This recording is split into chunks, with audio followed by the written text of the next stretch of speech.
আসসালামু আলাইকুম, আশা করি তোমরা সবাই ভালো আছো। আজকে আমি আর্টিকেলের আরেকটি লেসন নিয়ে এসেছি। গত ক্লাসে আমি পড়িয়েছিলাম যে কমন নাউনের আগে যখন আমরা আর্টিকেল বসাবো তখন যদি পশু, পাখি, জীব, জন্তু বা জড়বস্তু হয় তখন কিভাবে চিন্তা করব। আজকের নিয়মটা একটু আলাদা। আমি কিন্তু গত ভিডিওতেই বলে দিয়েছিলাম যে মানুষের ব্যাপারটা কিন্তু আলাদা। সমগ্র মানুষকে বা নির্দিষ্ট কোনো মানুষকে বলতে গেলে ব্যাপারটা একটু অন্যরকম হয়। তাহলে তোমরা আগের ভিডিওটা অবশ্যই দেখে নিবা, এইটার সাথে আগের ভিডিওকে মিলাবা না, দুই নিয়মের। তো দেখো প্রথম সেন্টেন্সটা, ম্যান ইজ মর্টাল। এখন আমরা ছোটবেলা থেকেই এই জিনিসটা শুনে এসেছি যে মানুষ মরণশীল। তো যখন ম্যান ইজ মর্টাল বলি, দেখো এই ম্যান বলতে কি বুঝাইতেছে? ম্যান বলতে কি যে জিনিসটা বুঝাচ্ছে সেটা হলো সমগ্র মানব জাতিকে বোঝাচ্ছে। ঠিক আছে?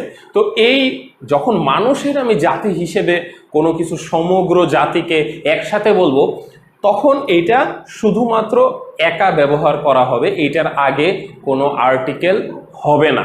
এটা একটু ব্যতিক্রম, যে মানুষের ক্ষেত্রে কখনোই সমগ্র জাতিকে বোঝাইলে সেটা আর্টিকেল হয় না। ঠিক একইভাবে দেখো, father plays an important role in our life, মানে বাবা আমাদের জীবনে অনেক গুরুত্বপূর্ণ একটা ভূমিকা পালন করে। এই বাবা বলতে বুঝাইতেছে পৃথিবীর সব বাবাকে, তাই না? যে কোনো একটা বাবাকে তো বোঝানো হবে না, এটা পৃথিবীর সব বাবাকে বোঝানো হচ্ছে।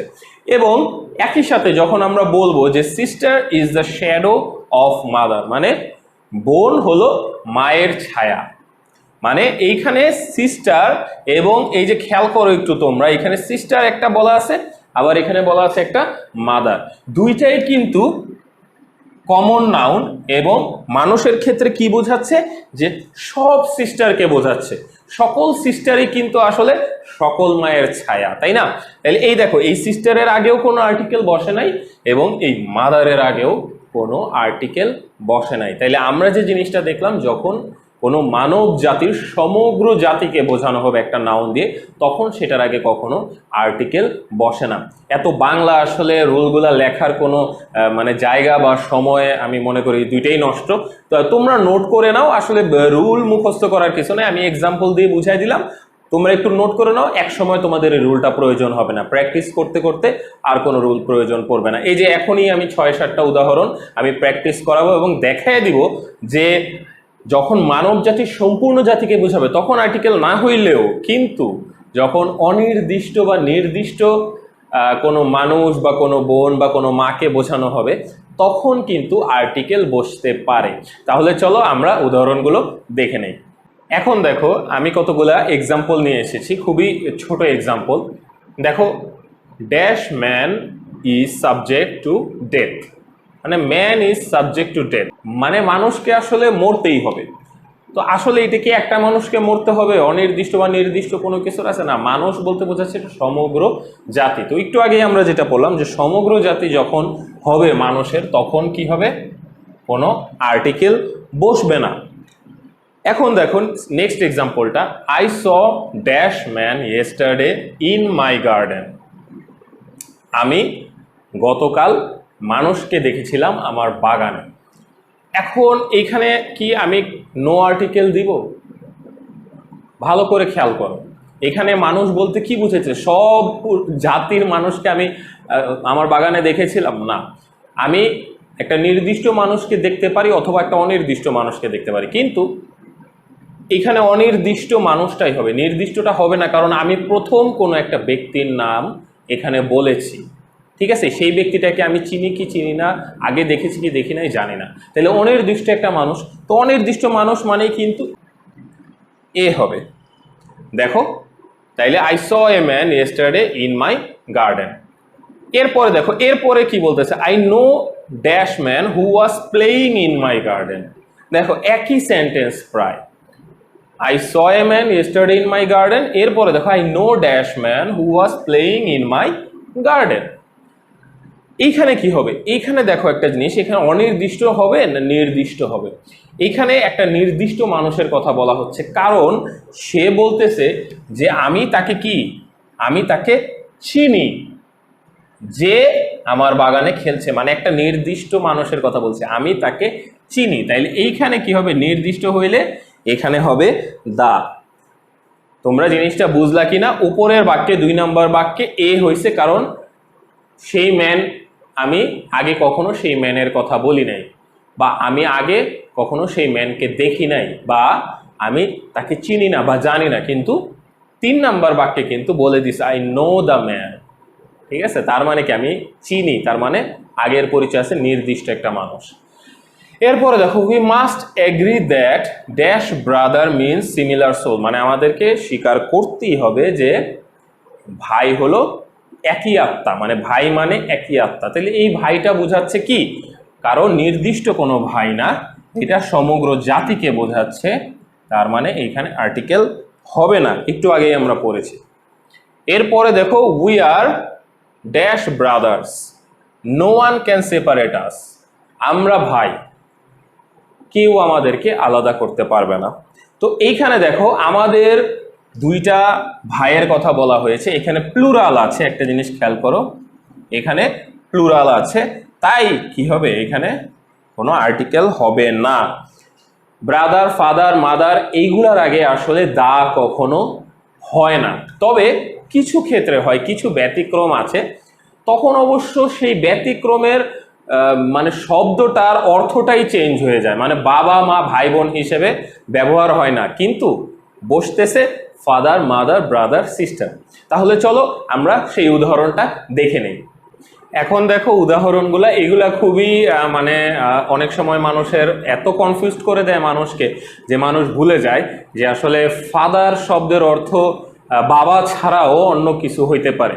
দেখো I am happy to see dash father in him, আমি যদি শুধু মানে এর জন্যই আমি বলি যে ট্রান্সলেশন বা অনুবাদ করে না পড়তে।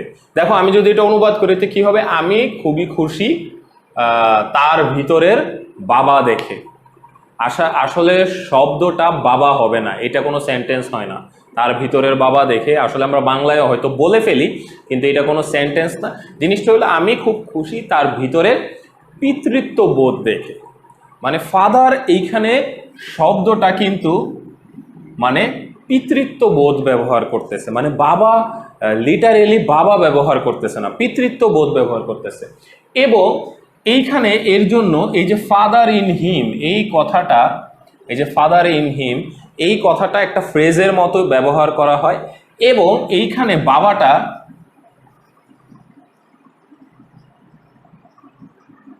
অ্যাবস্ট্রাক্ট অর্থে ব্যবহার করা হয়েছে, মানে আসলে ওই শব্দের কোনো অর্থ না, এটা একটা অন্য অর্থ হিসেবে ব্যবহার করা হয়েছে। তো এর জন্য এইখানে আর্টিকেলে আমি দা ব্যবহার করব। ঠিক আছে, এইখানে কোনো বাবাকে বোঝানো হচ্ছে না, এখানে একটা অ্যাবস্ট্রাক্ট অর্থ ব্যবহার করা হচ্ছে, এবং এই পিতৃত্ব বোধটা কি, তার ভিতরের পিতৃত্ব বোধ, তাই না, একটা নির্দিষ্ট পিতৃত্ব বোধ। সো এই ফাদার ইন হিম বলতে আমার নির্দিষ্ট একটা পিতৃত্ব বোধ বোঝাচ্ছে, এর জন্য এইখানে দা ব্যবহার করা হয়েছে। ঠিক আছে, এখানে অনির্দিষ্ট কোনো পিতৃত্ব বোধ না, তার ভিতরে পিতৃত্ব বোধ দেখে আমি খুশি হয়েছি। এরপরে দেখো we are surprised that she found dash mother in herself, আমরা অবাক হয়ে গেলাম যে সে তার ভিতরের মাকে খুঁজে পেয়েছে, মানে মাকে না, আসলে মাতৃত্ব বোধকে খুঁজে পেয়েছে। এইখানে মাদার কথাটা ঠিক একইভাবে ফাদারের মতো, তবে এখানে নির্দিষ্ট হয়ে গেছে। ঠিক আছে, এর জন্য আমি এখানে দা বসে দিলাম। ঠিক একই রকম আমার তার ভিতরের পিতৃত্ববোধ, তার ভিতরের মাতৃত্ববোধ। এরপরে দেখো no one can pull out dash brother from Abir, আমি যদি ট্রান্সলেশন করতে চাই অনুবাদ, তাইলে এটা দাঁড়াবে কি, কেউ আবিরের ভিতর থেকে তার ভাইকে বের করতে পারবে না, এরকম একটা হয়। আসলে এটা না, জিনিসটা হলো আবিরের ভিতরে থেকে তার ভ্রাতৃত্ব বোধকে কেউ বের করতে পারবে না, মানে আবির এতটাই পাষাণ যে তার ভিতরের ভ্রাতৃত্ব বোধকে কেউ বের করতে পারবে না। তো ঠিক একইভাবেই এখানে ব্রাদার ভাই হবে না, ভ্রাতৃত্ব বোধ হবে, এবং যেহেতু আবিরের ভ্রাতৃত্ব বোধকে বলা হইতেছে নির্দিষ্ট করে, তাই এখানে দা আমি বসিয়েছি এবং এটাই হবে, এটাই সঠিক আনসার। যারা এখানে একটু কনফিউজড হয়ে গেছো তারা আবার একটু টেনে দেখো যে কেন এই ব্রাদার, মাদার এবং ফাদারকে আমি কি বলতেছি, অ্যাবস্ট্রাক্ট বলতেছি, কারণ এরা কমন অর্থে এখানে ব্যবহার করা হয়নি এবং নির্দিষ্ট করে একজনের ভিতরের কোনো কিছু বা একজনের গুণাবলী বা একজনের দোষকে বোঝানো হচ্ছে, যেটাই হোক না কেন নির্দিষ্ট করে বোঝানো হচ্ছে, তাই এখানে ফাদার, মাদার এবং ব্রাদারের আগে দা বসেছে। তো আমি আশা করি তোমরা এই যে মুখস্থ করলে যে কিছু হবে না, এটা কিন্তু আজকের লেকচার থেকেও বোঝা যায়। আসলে আমার প্রতিটা ভিডিও থেকেই তোমরা বুঝতে পারবা যে মুখস্থ না করে ইংরেজি কিভাবে বুঝে বলতে হয়। কারণ দেখো, আমরা যদি মুখস্থ করি ফাদারের আগে দা হবে না, কই, ফাদারের আগে কিন্তু দা হচ্ছে। ঠিক আছে, তো এইভাবে আসলে মুখস্থ করে না, বুঝে বুঝে পড়তে হবে। ইংরেজি একটা ভাষা, এত সহজে এটা মুখস্থ করে বা বুঝে খুব দ্রুত ইংরেজি শেখার কোনো উপায় নাই। তো ধীরে ধীরে ধৈর্য সহকারে আমার ভিডিওগুলো দেখতে থাকো। আশা করি তোমাদের আর কোনো সমস্যা ইংরেজি ভাষা নিয়ে থাকবে না। এবং পরীক্ষার জন্যও কিন্তু আমি ভিডিও দিচ্ছি, তাই তোমাদের যে কোনো পরীক্ষা বলো, জেএসসি, এসএসসি, এইচএসসি, ইংরেজি যে article, punctuation, changing sentence, preposition এগুলো থাকবে, সব কিন্তু তোমরা আমার ভিডিও থেকে জানতে পারবা। তো আজকে এই পর্যন্তই, নেক্সট ভিডিওতে আবার দেখা হবে। ততক্ষণ পর্যন্ত ভালো থাকো, সুস্থ থাকো, ধন্যবাদ।